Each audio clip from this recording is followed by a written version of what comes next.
আজকের দিনটা আমাদের কাছে হচ্ছে কি কেমন লাগছে তোমাদের? শহীদ মিনার দেখে খুব ভালো। ভালো লাগছে? তোমার কেমন লাগছে? খুবই ভালো লাগছে। বাংলা ভাষায় স্বরবর্ণ কয়টা আর ব্যঞ্জনবর্ণ কয়টা?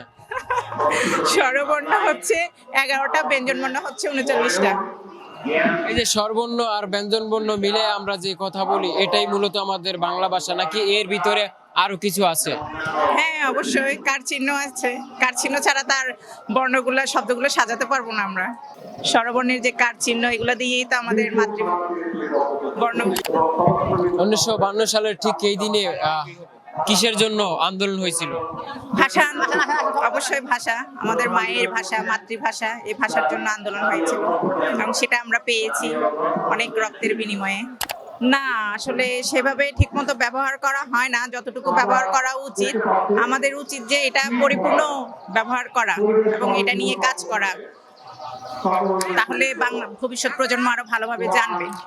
বিশেষ করে আমরা দেখি যে পাবলিক প্লেসে ভাষার ঠিকমতো ব্যবহার হয় না, ভাষাকে অপব্যবহার করা হয়। হ্যাঁ হ্যাঁ, এই বিষয়টাও অনেক দেখা যায়। এটা নিয়ে সরকার এবং যারা আছে ওনাদের এই বিষয়টার দিকে নজর দেওয়া উচিত, যাতে আমাদের ভাষা নিয়ে কোনো রকম ত্রুটিপূর্ণ আলোচনা করা না হয়। এটা নিয়ে আমাদের কাজ করা উচিত। 1952 সালে ভাষার জন্য শহীদ হয়েছিল। আপনি কি দু একজন মানে শহীদদের আলোচিত নামগুলো বলতে পারবেন? হ্যাঁ, অবশ্যই, কেন পারবো না। জব্বার, রফিক, বরকত, সালাম, ওনারাই আমাদের ভাষা আন্দোলনের মেইন ক্যারেক্টার।